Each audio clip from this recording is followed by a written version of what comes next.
So we now have some images of the Galaxy Z Flip 4. This is coming in from nextpit.com, but let's go ahead and take a look at these. So starting off right away, yes, we've already heard rumors of this outside display being a little bit bigger than the last generation version of this phone. Of course, some other rumors are going to be a smaller hinge, which we can see in the picture right here, the smaller hinge, which, to be honest, I like it. It looks very, very neat.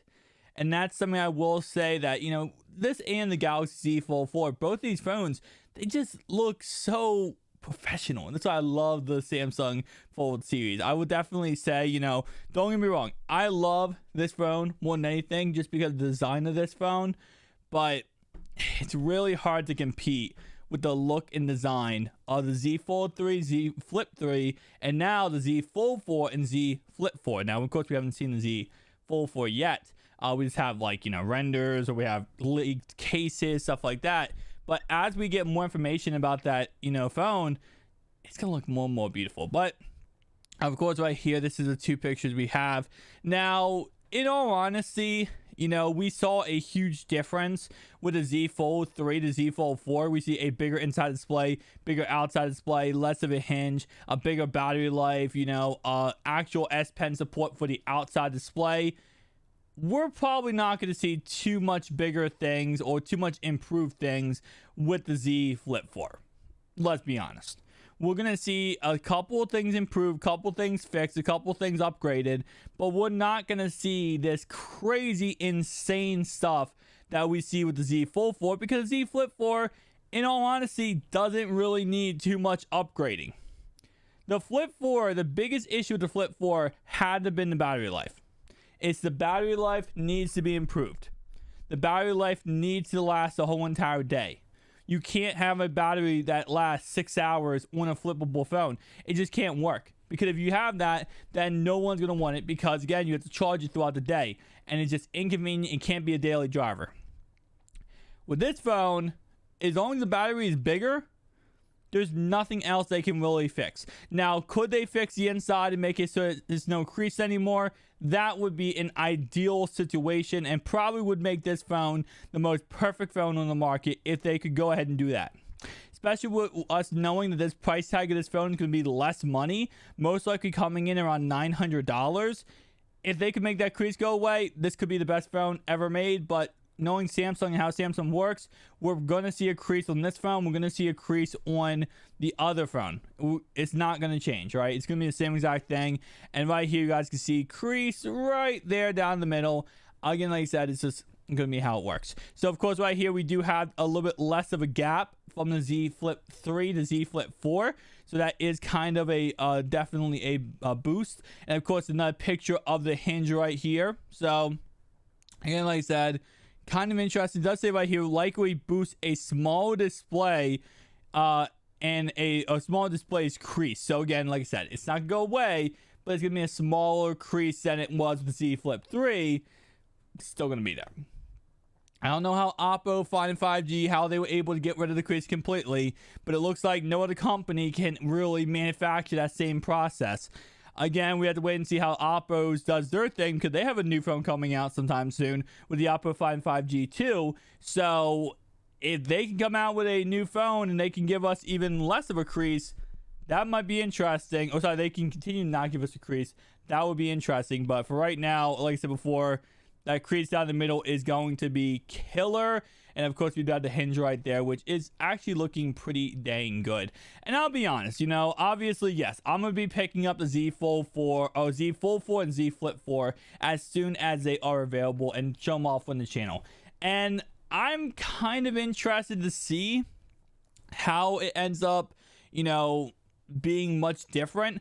We do know inside, by the way, all I've been talking about so far is outside stuff. Inside stuff, we are going to get a Snapdragon 8.1 Gen 8.1. We do know we're probably going to get the same amount of RAM size, nothing different there.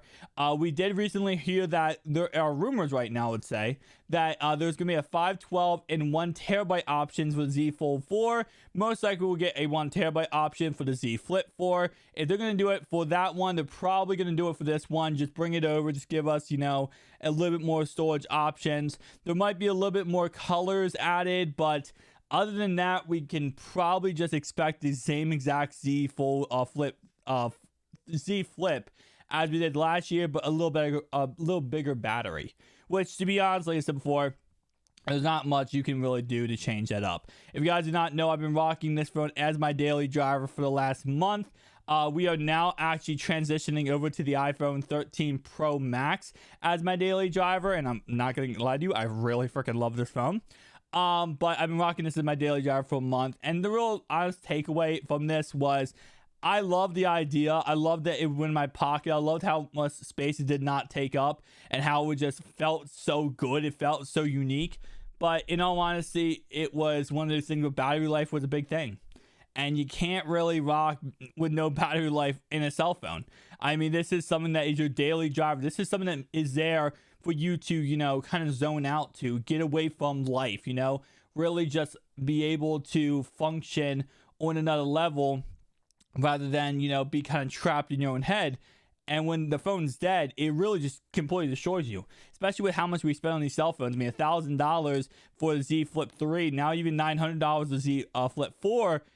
With how much you spend on a cell phone, you gotta, a lot of people are like, oh, you're expecting too much for a cell phone. If I'm dropping $1,000, I'm expecting to get everything I need, you know. And there are some things that you're just not going to get, but there are some things that are kind of just a given that should be in cell phones, and battery life is definitely one of those things. I know with the Galaxy S22, the biggest thing about it is the 22 Ultra, the biggest slogan is all day battery. And I think, you know, with these cell phones, especially with these fold flippable cell phones, Samsung, Microsoft, Oppo, whoever it is making them, they need to start worrying about battery life more than anything. Because it's cool to have that bigger inside display, that bigger outside display, but if it only lasts a couple hours, you're not really going to get much out of it. And then you know what you have to do? You have to get a second cell phone. You have to get a second cell phone, or bring a charger, a battery bank, something like that. You know, a lot of times, especially with the Z Flip 3, I would rock a Surface Duo 1 with my Z Flip 3 as a backup cell phone in case that dies, because the Microsoft Surface Duo 1 has a really good battery life. That thing will last all day. Well, this wouldn't. So it all depends on what, again, like I said, what you are going for. But I will say overall wise, I'm excited about Z Flip 4. We're going to get in the studio. We're going to break it down. We're going to talk about it, say how, if I like it, I hate it. You know, Z Flip 3, I spent 7 months refusing to buy it because I thought it was going to be the stupidest phone ever. And then I eventually decided, okay, you know what? We'll give it a try for the channel. And I ended up liking it a lot. Now, it's not perfect, like I said before, but one of those things where, you know, no phone's going to technically be perfect. Thank you guys for watching. If you enjoyed this video, hit the like button down below. See you guys next one. Peace out.